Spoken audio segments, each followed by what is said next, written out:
About this time of year, when the warm winter training. Winter training, like I mean, the lads used to come out and used to love it. Like I mean, we used to pretend to train. It lasted about half an hour, and that was it. Like I mean, lads could get off and rest. The beauty about that was it was when you go back home, you always say to the lads, "Look, lads, the chairman spent a fortune on sending us out here. Make sure you don't lose." Like I mean, because they used to say, "We're a waste of trip that was, wasn't it? With all that bloody money." Like I mean, but it's always, the players always really appreciated. And of course our stacks went up, Pete, you know what I mean? So we used to look at the analysts of the game. When the lads got back, they maybe might have won, they maybe not have won, but actually it did him so good that the back end of the season it used to improve the results. More often than not though, that old warm winter camp had a good effect, didn't it, on most teams? Yes, most teams. I think that, you know, there's the beauty about Dubai is the press can't get here. Yeah.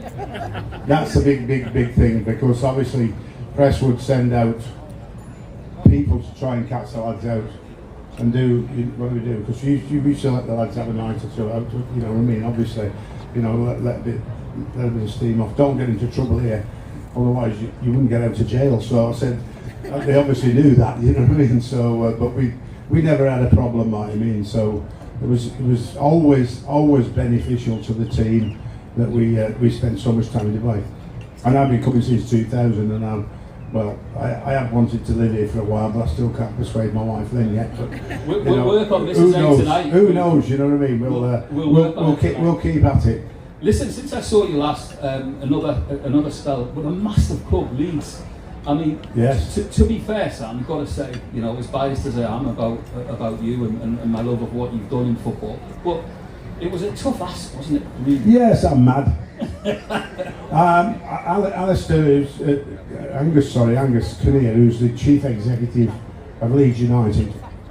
I worked with him for 3 years at West Ham, and he rang me. I was in Sir Alex Ferguson's office watching Man United at the end of the game, just chilling out when the phone rang, and it was Angus. He said, "This might be a long shot, but can you come and do 4 games?"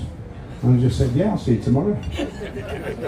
So, as mad as it was, as difficult as it was, it was, one, I knew him really well, and two, it was Leeds United, you know, and I think that we had a brief spell in games where it could have gone one way or the other, particularly the Newcastle game, which was 2-2, where we ended up giving 2 penalties away, which is why I'd be won that one, who knows. But I was surprised how well the lads competed in that game, but it didn't give them enough confidence to go on and stay in the league. We weren't good enough in the end, and it proves the difference between the Premier League and the Championship now, because you see where Leeds are today, and they've let quite a few of the top players go. So the golf, I think, is getting ever more greater to cover. You can see that by Burnley, you know, Forest are struggling, Luton, you know, Sheffield United, you know, that's a real problem for them 3 that came up last year. I've got to ask you though, because the whole ethos of our podcast was, you know, we all watch the TV and you all come on before the game, you get those questions that, you know, who's played today, or what, you know, what. Yeah, and then boring questions. Yeah, exactly. Yeah. But you really seem to enjoy those pressers. You were full of life at having a go at the Sky lads. I sort of lighten up when I get back in it, like you mean, and I love to be on the grass with the players. And I mean, I'm 69 now, so when you get on the grass with the players now, and you look at how young they are, it keeps you young. You know what I mean? It keeps you going. And I think that as hard as the job is, and as big a pressure as the job is, particularly when you're going in for 4 games, I mean, the thing is you'd be a hero if you kept them up. You know what I mean? It's quite unique when you, because obviously, you know, I've done it before. Did it at Blackburn, did it at Sunderland, and it's obviously unique with the fans that did it with Blackburn. You know, it's almost like you've won the league. Yeah. When you stay up, it means so much. Like you mean, so you know, you get the satisfaction out of the job well done by you know, trying to compete at the bottom of the table and making the team safe and making the lads better than what they were before you joined them, and that's what it's all about. Go on, off the record, because we're amongst friends. You had any more offers since Leeds? No, not since. Well, I have. I've had abroad offers, but I won't go abroad at this stage in my life, purely and simply because my wife won't take the journey. She don't want to, you know, she don't want to do that. Like I mean, because she said if I go here anyway, I'll never see you because you're always at football and you wouldn't bother coming home until like I would be in bed fast asleep. So she said, let's not do that. But I'll never say never now. You never know. You never know, Peter. Never say never. Mrs. A will say, I'll let you two go and do your football thing and I'll come and have dinner later, so look forward to that. Listen, it's another big weekend of Premier League football, so it is. I wanted to pick your brains on that. We'll start with the top because it's the closest run for a long, long time. So there are three main players in it, aren't there, really, if we're honest? There are, and I think that Jurgen Klopp shock announcement. Did that shock you? Yeah, it shocked everybody, even me. And I think they tried to keep it quiet for as long as they can, because apparently he did it well before the new year. But stuff like that never stays secret forever. And I think that the players have got the bit between the teeth to see him off as a great farewell somehow. And of course, you know, is it tomorrow? Yeah. Liverpool, Chelsea. Cup final. So, and I think that you know, that's going to be. Or is it Man City? No, it's Liverpool, Chelsea. Yeah. So I think that's going to be a hell of a cup final. That'll be the first one they want him to win. And I think Liverpool, with the fact that they've got 4 or 5 injuries at the moment, and the young kids are actually stepping up and doing the business as well. It's really showing some really good intent. Man City are Man City, but you know, last game 1-0 after 28 shots at goal. The game before that 1-1 after 24 shots at goal. They're not themselves though, are they? They're not quite themselves in terms of the free scoring Man City that they used to be. And of course, then Arsenal have hit the top form because everybody talks about Arsenal not having enough goal scoring power. And at the moment they're scoring for fun and playing exceptionally well. So the pick between those three this year is going to be very, very interesting indeed. From a defensive, are Arsenal, are they more steelier, do you think? They can get the job done. There was people saying they were a little soft-centred and everyone expected them to blow up last season, but it looks like a different mentality, a different mindset for them. Well, every team who has the best defensive record normally wins the league, Pete, so it's not about the most goals, it's about how good you are when you're out of possession and not conceding a goal. The Man City have conceded more this season than they have done for a long, long time. They normally are or have the best defence. Liverpool, when they won it, the year they won it, they had the best defensive record. Arsenal got a pretty good one, and they're scoring as well. I mean, when the tight games come in, it's those teams who can manage to win 1-0. You know, and that's the difference between whether you're going to win the league or whether you're not. Have you got a fancy? Can you see past Well, I'm quite friendly with... You'd definitely be the brunch. Definitely be the brunch. I am quite friendly with Pep, so I speak to him often. He's, I think he's just done great for the Premier League. I think he's done great for football in this country. So I wouldn't bet against him, but I like the race. It's not cut and dried, you know, and I think that. And I think for the first time, 3 teams are in it. Arsenal stumbled tonight, by the way. Away win. Newcastle win tonight. You never know, do you? You never know. But it's a big challenge because of the form Arsenal are in, Pete, at the moment, as you well know. But there'll be nothing better for me if Newcastle won today. Nothing better. I'll be cheering that telly like nobody's business, you know? As he has another sip of the Stella. Okay, listen, we're going to open the floor. I have another sip, I'll need another pint just on it. We're going to open the floor in a bit, but I wanted to look at the other end of the table. Oh, the other end, yes. We've got to be fair. I mean, Yeah. Sheffield United. I thought when Wilder came in, I thought when Chris came in, maybe because he knows it so well, but they just look bereft at the moment, don't they? Well, it's a bit like when I went to West Brom. You go in and you look at them and you go, "Oh shit, what have I got here?" And I think that's your problem. You know what I mean? When you try and do your best with them, and you know, in the end. Was that your first morning at West Brom? Yeah, well, it was probably the second or third, but it wasn't good. And I think that no, Chris didn't have the time or enough time. I managed to bring 4 players into West Brom in the January window, which I say made the performances better, the results a little better. We beat Chelsea away 5-2 and people like that, but we couldn't keep it consistently right. And of course the biggest problem then was it was right in the middle of COVID.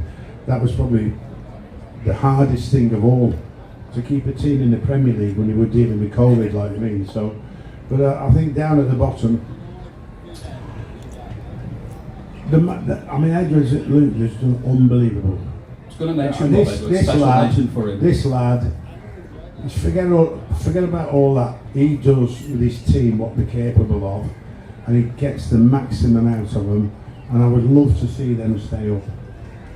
You know, I mean, obviously I know Chris Wilder a lot, but they're just not good enough. But Luton, for what they've got, and when he picked up players like Barkley and Andros Townsend, who I'd worked with, they are massively top Premier League players, by the way. Yeah. They still are, and that's made a difference to Luton with the rest of the team that they've got. So I'd love to see them stay up. Burnley won't change the style, so they won't get there. You know, if you don't consider as a manager changing the way you play against the big boys, you're never going to pick up a point. They're always going to turn you over. So you've got to do all sorts of coaching detail the week building up to playing somebody like Man City, Liverpool, Arsenal, and then you've got to re-emphasise your coaching when you play the teams at the bottom, and that's what keeps you in the league if you beat the teams at the bottom. Anything you get against the top boys is a bonus. So, but they won't change the style. So, because they won't change the style, I think they'll definitely go down with Sheffield United. And who knows after that, Luton. Is it going to be Everton this time? What are they going to do? Are they going to get another points penalty because they're up again? Or are they going to get some points back? Who knows? You know, but Everton seem to scrape out of the problems every single year. They've never been relegated in their history. And they've got the new stadium as well to look forward to, so it's pivotal this season that they put on another grand escape, isn't it? Well, absolutely. I mean, that stadium's looking very good. The Everton fans will be desperate to get out of the old one into the new, and I think that that will hopefully help the team flourish a bit more. I'm a little bit worried about the 7-7-7 scenario, because I'm not hearing good things about the company that's buying them out. I hear that financially the clubs that they have bought, so they haven't really supported. So I hope the Premier League for the first time does its due diligence correctly and only let these in if they've got the money and the backing to finance Everton. Yeah, well said. Want to mention another of your own clubs. You got any West Ham fans in? Here. What do you say?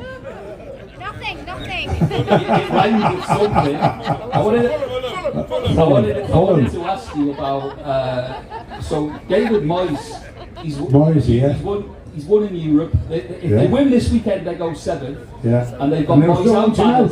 They're still wanting out. Well, I got that. Like, you mean? Can I swear? No. Can I not? No, don't swear. No, all right then. Right. Okay. Well, I was. You can rhyme. My last season at West Ham, I was 4th in the league in December, and we finished 10th in the end, or 9th, after 4 great seasons, getting them up in the first year.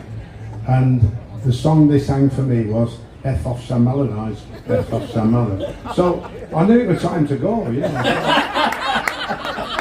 So I F'd off.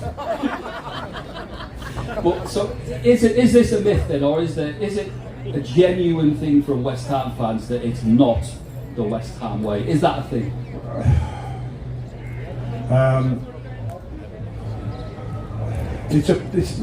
It's more a press thing. Okay. There are massive London press lads who are West Ham fans. Okay. More than any other club that I know of, what you mean. And the continuous about the West Ham way is of course it's got to be winning in it. Surely, it's a results game. It's a results game, and then winning with style or winning by entertaining. Yes, that can only happen by the team that you build, and Moyes has done that, and they play a certain way that's entertaining. Isn't it funny how West Ham wanted one of the greatest seasons they ever had when there were no fans there? And that was said by Moose. Has anybody heard the Moose on the radio?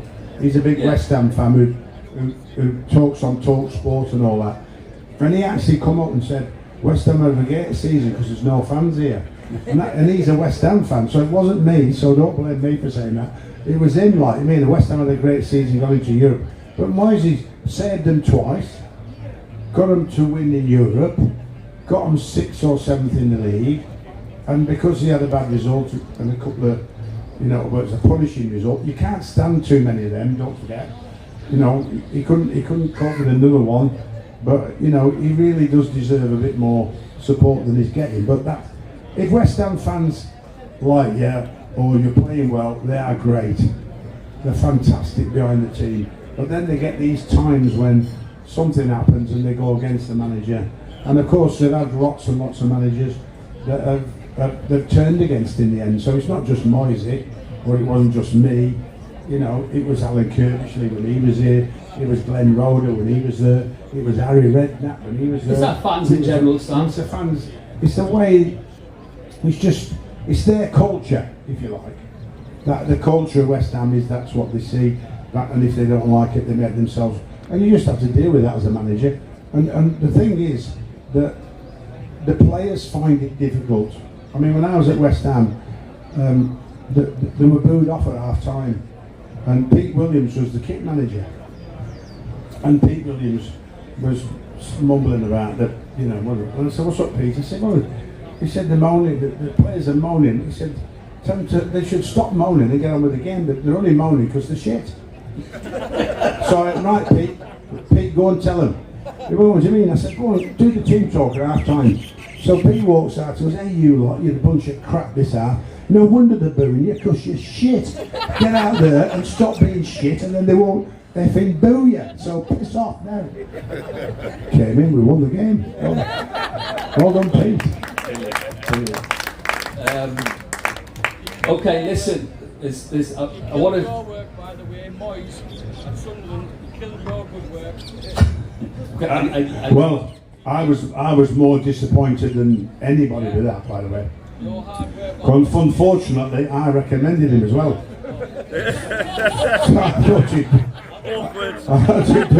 I must admit, I shouldn't have owned up to that, should I? Wanted to talk about managerial change. We'll come on to Sunderland because I know you boys will have a lot of questions for Sam, who's extremely popular there. Michael Deal, 9 games. Talk about wanting someone out from the beginning. Their argument is, correct me if I'm wrong, they didn't want him in the first place, but surely every coach gets a chance. Well, you don't get long, do you? I mean, the big surprise, not only with that, the big surprise was Wayne going into Birmingham when they're doing so well. The manager, right? I mean, he felt the backlash of that, and I think that if I'm taking over a team that's doing well, I'm not going to change the style. I'm going to say carry on, lads. We'll tweak here and there and keep it going and try and get better. Not go, we're going to completely change the way we're playing the midway through the season, which is what Wayne seemed to do. I mean, he didn't get the right advice from his staff or people who were around him and saying, look, don't mess with it now, do it in the summer. And even though they're not playing the type of football you want, it's getting results. And the manager's been very unfortunate to lose his job at Birmingham, and so that happens. If you're going into a club that's doing well, it's a difficult job going into a club that's struggling. But when you're going into a club that after somebody's done really well, you've not got a lot of time to turn the fans around. and the only way you'll do that is by continuing to win. Absolutely. Okay, guys. Well, it is your podcast today, so here we go. We're going to take questions. Look, he's got his hand up already. It's going to be trouble here, isn't it? It's going to be trouble. Honestly, I'll be good. Go on. I'll be nice. Firstly, lovely to see you here. It's been fantastic to see you here. Really, really nice. You are what I would consider one of the old school managers. Camel haircoat, the pork pie, pint on the halfway line. A proper manager. Now, recently, Alex Ferguson said something very, very disingenuous about Spurs, that they had no chance of winning, and he was quite disrespectful. As a manager, would you write Spurs off as a team at the moment? Yeah. To do what? To get top four. I am a Spurs fan. Yes. No, I wouldn't write them off to get the fourth spot. If they, I still think the squad's light. So if he stays injury free and in what he's done, then I think they've got enough firepower. There is one problem they've got. It's called Ramos. He's a nutter. Keeps getting tackled, sent off, red card, yellow card. Can't defend. Save his life. Romero, sorry, my fault. And I think that he. But since he's had the captain's armband, he has actually made 90 well, hopefully he's calmed down, right? But perhaps that's why he's given the armband. Yeah, I think so. And possibly a good choice. Oh, he's been fantastic. Yeah, I mean, he's been a breath of fresh air. I wish he'd look up though when he's talking after interviews. My wife tells me off and monitors my interviews and texts me and says, "What are you doing? You stop scratching your nose and stop scratching." But he looks like this. He's very simple to your managerial style, where, as you just said, let them get on with it, do what they're good at, rather than trying to force them into. But I think he's a manager. Yes, yeah, he's all the others are only coaches. There's a big difference, you know that, don't you? Well, they're too big. They think they're bigger than the club. Yeah. A lot of these people. So he's been a great choice, I must admit to now. I think the old problem is that every manager's faced is called Daniel Levy, and how much you'll pay for a player to make you better. Yeah, a lot less than what you. Yeah. Anyway, So thank you very much.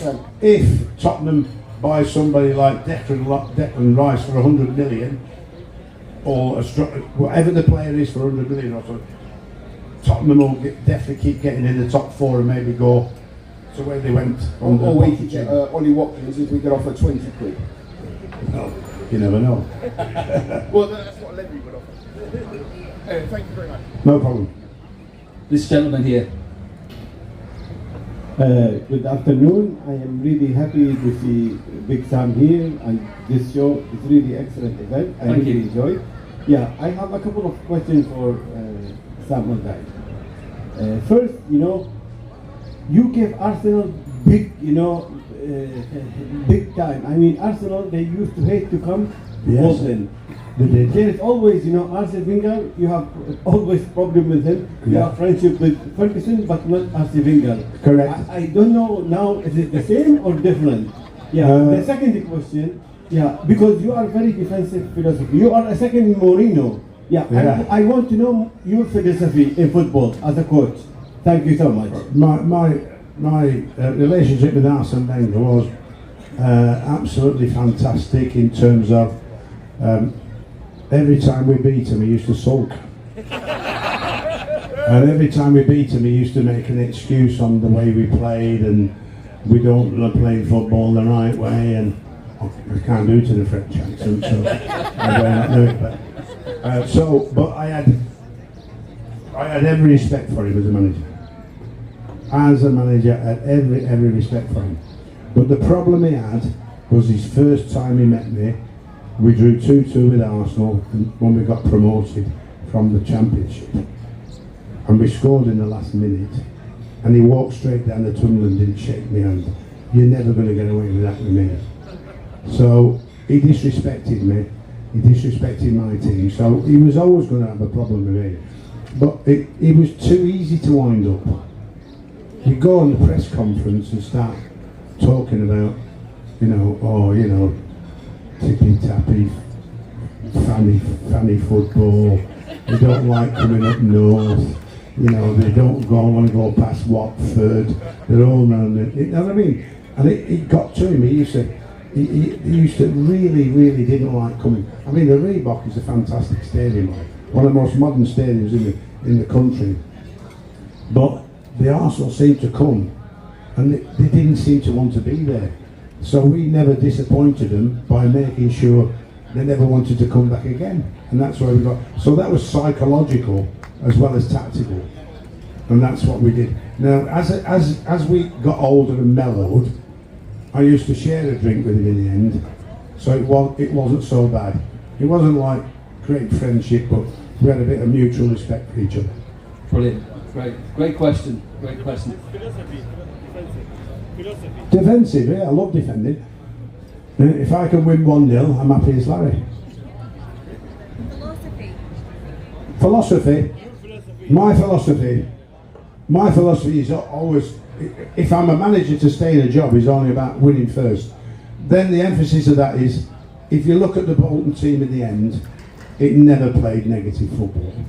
Just depressing. So I had JJ Kocher, Yuri Yokoyev, Fernando Hierro, Ivan Campo, Gary Speed, Nicholas Anelka, Stelios Anakopoulos, Elhadj Diouf. I had world-class players. We didn't need to play like that anymore. So if you look back at the history of Bolton Wanderers in the last 3 years, you saw world-class team, not a long ball team like everybody suggested. Good stuff. You mentioned Elhadj Diouf there. One of the best stories I heard about him, he said he was so unpopular, his wife used to boo him in through the front door. Oh dear, old Diouf here. He was a lad. Great stuff. Questions at the back?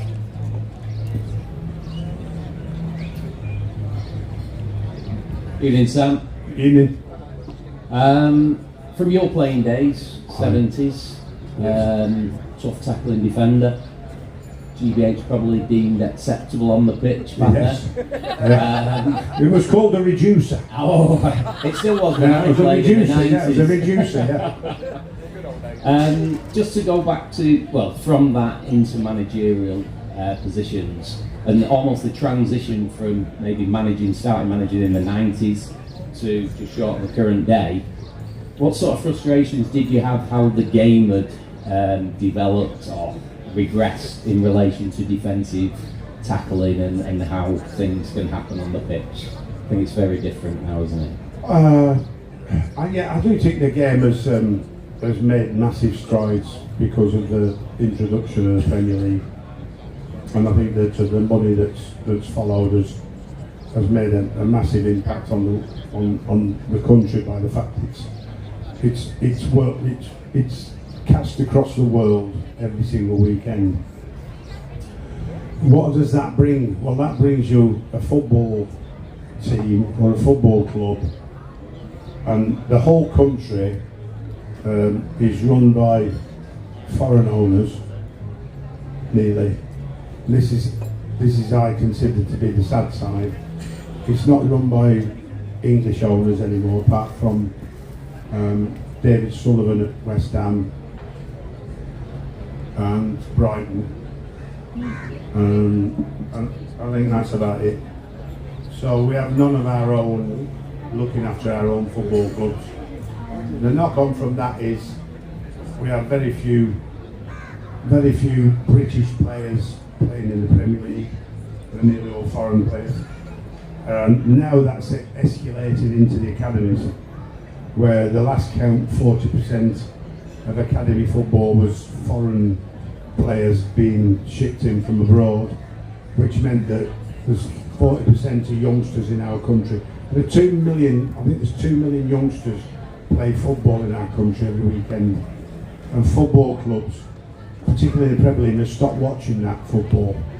They do not watch that football anymore. So that's the sad side of it.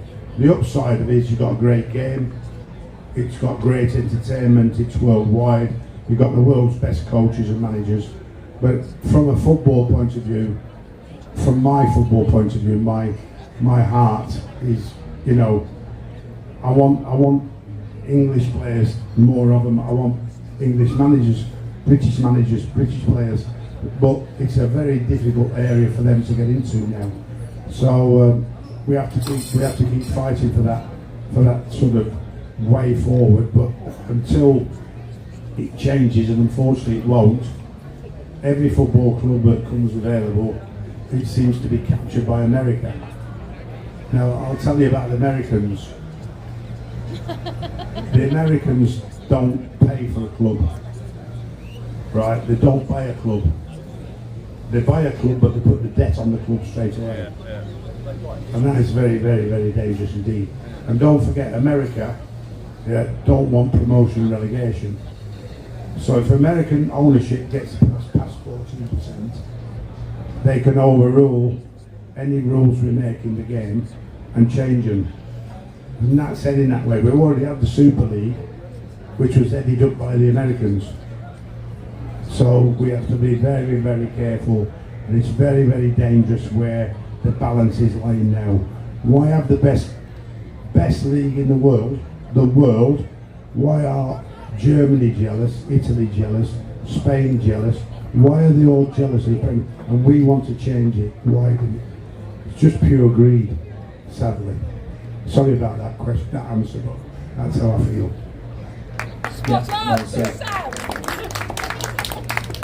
Hi Sam, Leeds United fan here. Knowing what you know now, I don't know how much you can say, but why do you think Leeds had such a bad season? Before your time, obviously. I think they, like every football club, it was prior to the last couple of seasons, they recruited well. They recruited very, very well, and they got good players in. And obviously, talk about an old-fashioned manager, Bielsa. My God, man, he was so ruthless; it were unbelievable. The stories I heard about him. He actually used to sleep in his office most of the time, but he would not let a player get away with anything. He was absolutely ruthless. Talk about old school. So, unfortunately, the lads who were still there when I got there couldn't cope with it anymore. He burnt it, what we call burnout. And then when the new managers came in, they found it a struggle to change that style with their sort of style. So in the end, I was hoping that when I went into Leeds, they still had Bielsa's worth ethic, where they were the fittest team in the Premier League. When I got there, they were in the bottom three. So that's how far they'd fallen from a fitness point, which is the problem for the previous coaches, not paying attention to what Leeds used to be. Leeds survived that year by the fact that they were so fit, they could, even though they weren't as skillful as the opposition, they could override them in the end. By the last 15 minutes, they were so much more fitter than the opposition. They used to run them into the ground. And I experienced that firsthand, because I think it was only my second or third game at West Brom, down at the Hawthorns, and I went, shit, how are we going to cope with these? Like, talk about run. They absolutely ran us into the ground. I think they beat us 3-0 on the day. So all that this bit, but letting good players go and not replacing them with better players will Leeds' problem in the end. They're doing well now. You see Leeds now, they're right up there again. But then again, it's showing the difference between the quality of the Championship and the quality of the Premier League. There's such a difference. Great result against Leicester for Leeds as well. Yeah, absolutely. Good question. Right, Sam, I'm really old school, so I'm going to ask you two questions, if I may. First off, the best player you've ever come up against? Come up against? Yeah. As a manager? As a player. As a player. And also your favourite player of all time? My favourite player of all time? Well, I'd have to go. Two players that my favourite player of all time would be George Guest. I played against him when he was at Fulham. And I think that the second one had to be when I managed to persuade JJ Cotter to come to Bolton. I know he was so good they named him twice. And that was it. You know, so he was just mega, what you mean, unbelievable. And he was captain as well, so that made it even better. He could captain the team, and he could sort the team out in the dressing room as well as inspire them on the pitch the way he played, like me. So Bestie and JJ. Good stuff. Any more for any more? Hello. I think it's Hello. me. Hi.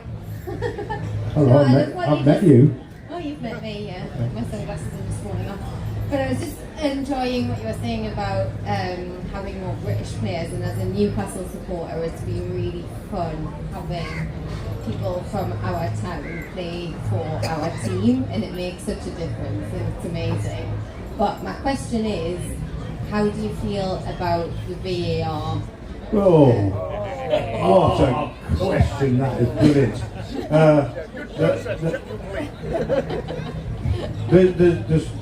I have to say this, and I have every respect for this man. I really do, and I really do hope he gets it right. When he actually overlooks this season, Howard Webb is in charge of the PGMOL now. And Howard Webb has been brought in to sort out the problems that the referees are experiencing, and in particular VAR. So, unfortunately, I haven't seen that. I see Howard Webb on the television with Michael Owen, and I'm going, what are you doing on there? Get off and sort the shit out that's going on with the referees and the VAR, because they are not being able. It seems like they don't see what is obvious, and VAR is supposed to make it obvious for you. You run it back, you rewind it, it makes it obvious. But it seems that it clouds the mind. It seems like they're under so much pressure they can't actually see what's happening. And what's happening, we were supposed to be cutting out diving and feigning because of VAR, we're feigning a foul now in the box. And the referee's going over to the monitor. He's looking at the screen, which is slowed down, and there's a slight of the touches, and the player's falling over before he even touches him, and he's going penalty. And we're going. We all sit here as professionals, as a player, as a manager, and I'm sure even you, when you watch football as long as you watch as a supporter, you have a certain knowledge about what is or isn't a foul or a penalty because you watch it every week. And the technology's fine, it's the people who are using the technology that are failing everybody. And that is the problem. And Howard has to sort it out. He's been brought in to get it right. And he needs to. The trouble is, I was told by Keith Hackett, and Keith Hackett used to be in charge of the PGMOL and was a good referee in his time. And he was when I first got in the Premier League, he was in charge of the PGMOL. And I listen to him now when he's talking, and he's saying Howard Webb has not changed one person at the PGMOL. So the people who work behind the scenes, or the people who are working for the people. Now, if it's not right, you can't keep the same staff. If you've been brought in to sort it out, you can't keep the same. So I'm only hoping that he's been looking at them this year and then go in the summer, bang, bang, bang. He's got to get better coaches, he's got to get better observers, he's got to make better decisions on VAR.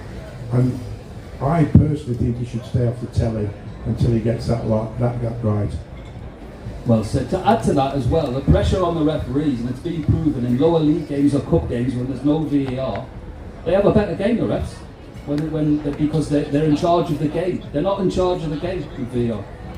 Well, no, I think there's this psychological side of it that the referees instinctively make these decisions, and because of VAR are no longer making them. Yep. And thinking, well, wait and see if VAR sorts that out. So it's having a negative effect on the referees actually, doing or making the decision that they want. But the problem is they don't seem to change a decision or stick to the decision when they go over to the monitor and go, no, that's bollocks, I'm sticking to mine. Absolutely. I mean, it's really, really frustrating, and the time it takes as well is even more frustrating. Like I mean, so I don't know what they're going to do with it, but I mean, I was an advocate of it. I thought it was going to be a good thing, but at the moment I'm very, very sceptical. Okay, got time for one more before we launch into our predictions. Anyone else? Thought we would add a Sunderland question. I have a follow-up. What are your thoughts on Man United? What are your thoughts? Oh, sorry. Well, that was a good one. What are my thoughts on Man United? Sorry. Yes. I'm actually loud. But I'm a we're, United fan. I'm fucking angry right now. Talk to me, Big Sam. What are you saying? well, I think you. How would you answer that? I think your frustration is right. I think you're absolutely right on, and I think you've finally got a man who's sorted it out. The man who's come in and spent a huge amount of money for 25%. That's all, and he is a football man, and he will do his level best to get the right players to play for Man United, which has been the problem for the last, well, probably since Fergie left. The recruitment has been astonishingly abysmal. That the level of player Man United have is, compared to the past, mediocre, and that's what they need to change. Are you in charge, isn't it? Oh, I'd love to, yes. I'll have you any day. Brilliant. Okay, listen, thanks everyone for that. We're going to do the predictions, which is a large part of Hollywood Balls. Sam knows it as well. So what we're going to do is, we were supported way back when we were an audio podcast by the one and only Danny Kwang and his DK hot sauce. Big round of applause for Danny. So it's only right, Danny, that you join us for predictions. Up you Come on, come. Dan, the hot sauce man. Bring your goods with you, come on. Have you got some hot sauce Of for course, me? yeah. Good lad. Give him a round of applause, ladies and gents. Danny Kwang, big Liverpool fan as well. And we're looking for someone else to come up and join, not the brunch man. I'm looking for a Liverpool or a Man United fan. Or a Sunderland fan. Come on, let's have the red and white up. Come on. I can't be accused of being biased. No, if it's got black and white on as well, good lad. Yes, you do. Okay, the way it works is we pick 5 games and we're going to run, you guys are going to give us your thoughts on the score, and we'll go from there, and you will go head to head with Sam. So the games that we've picked today and the cup final tomorrow, because it's the biggest game of the weekend. We'll start at this end with you, Dan. So give us a prediction. Aston Villa, Notts Forest. I think it's going to be 3-0 Villa. Villa looking. I mean, they had a little bit of a wobble. Villa. They didn't. But do you think they're back? Do you think they're looking good? Yeah, definitely. And Forest are struggling a bit at the moment. Yeah, no, Villa will take it comfortably. Forest have got points coming off as well, I would believe. So okay, great. I'll take 2-1. 2 Villa. Aston Villa. Okay, 2-1 to the Villa. Sam. 2-0.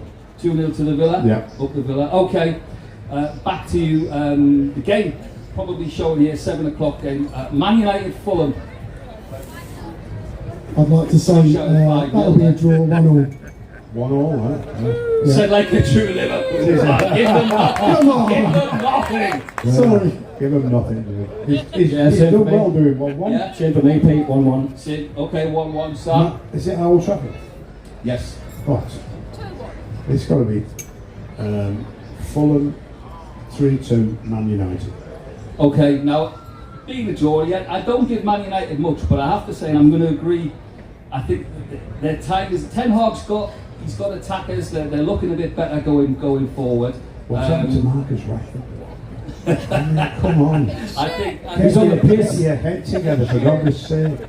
How can you go to Belfast on a Friday night? Bloody hell. The worst thing is he got caught, the dickhead. Okay, Man United home win though. Danny, back to you. We've got Bournemouth, Man City, surely. I think it's foregone, isn't it? Yeah, City 3-0. City 3-0. I'll go 4-0. You put one more. 2-0. 2-0 City. Okay. Midnight for the midnight shift. My two Army friends will be going out to watch this one. Arsenal Newcastle. Danny.